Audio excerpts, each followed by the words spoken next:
Way, way before we had microchips and sensors running our engines, we had this, the carburetor. And you know what? It's this beautiful mechanical computer that uses nothing but pure physics to perfectly mix air and fuel. So let's dive in to what is truly a masterclass in mechanical engineering.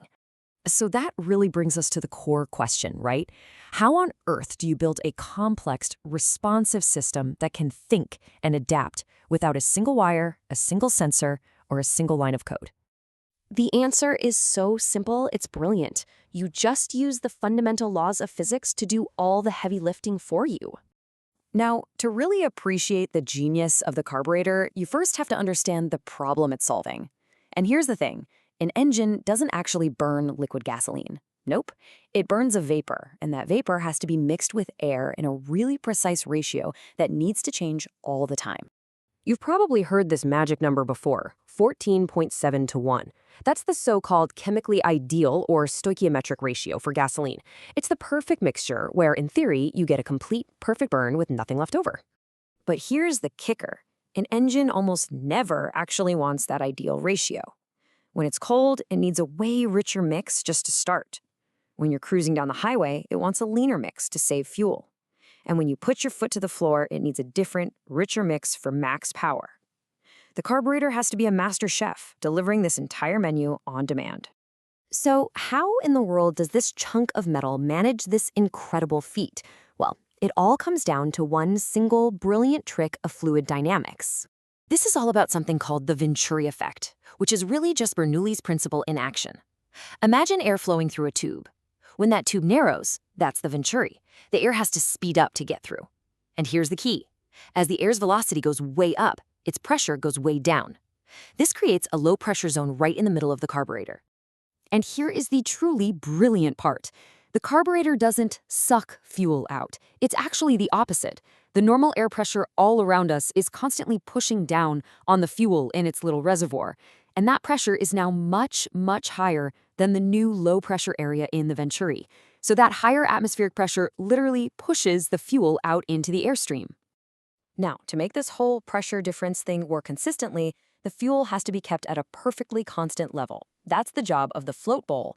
And honestly, it works exactly like the tank on your toilet. There's a little float that bobs up and down, opening and closing a valve to keep the fuel level just right. Simple and effective.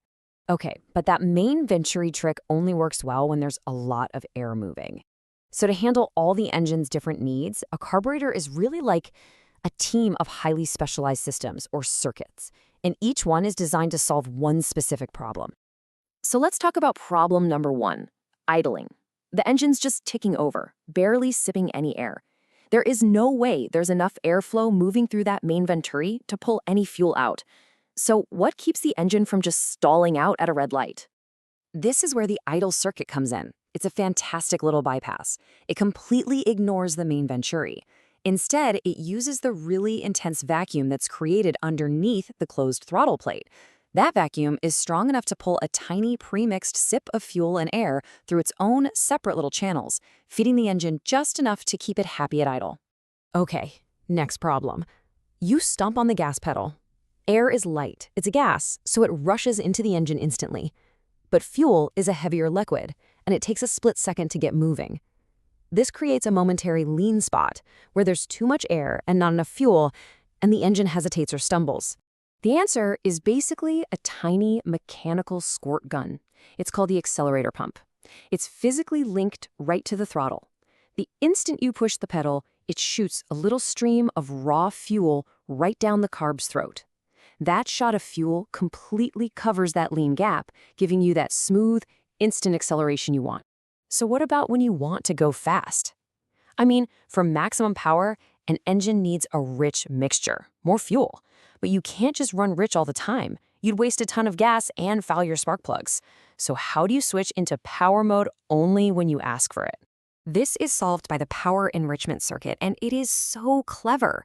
It uses engine vacuum as a sensor for how hard the engine is working. See, when you're just cruising, engine vacuum is high, and that vacuum holds a little spring-loaded valve shut. But when you floor it, vacuum plummets. That lets the valve pop open, which uncovers an extra fuel passage, and that delivers the richer mixture for power precisely when you commanded it. So these circuits, they don't work in isolation. They're all part of this seamless team, handing off responsibility from one to another in what is basically a perfectly choreographed mechanical dance. Let's just walk through how it all comes together. Okay, you turn the key on a cold morning. A choke plate closes up, restricting air to make a super rich mix so the engine will start. As it warms up, the choke opens and the idle circuit takes over. You pull out into traffic, the accelerator pump fires, and some little transition slots smoothly hand the job over to the main circuit. Then you get on the highway and floor it to merge, and now the main circuit and the power enrichment circuit are working together for peak performance. It's a symphony of physics. Look, in our world of electronic fuel injection, it is so easy to just dismiss the carburetor as obsolete, as old technology. But to do that, you'd be missing the entire point. This isn't just an old part, it's an analog masterpiece. And that's really what it is. The carburetor solves an incredibly complex, constantly changing control problem using nothing more than pressure differences, some very precise geometry, and just a deep, deep understanding of how fluids actually behave. And that's why this thing still matters. Understanding how a carburetor works is like a hands-on lesson in how engines breathe. It teaches you about airflow and pressure and how fuel atomizes in this really tangible way that a black box of electronics just can't. It proves that you can solve incredibly complex problems with elegant, simple physics. Which really leaves us with a final question to chew on. In our digital world where everything is controlled by code and sensors, what can we still learn from the pure mechanical elegance of analog brilliance?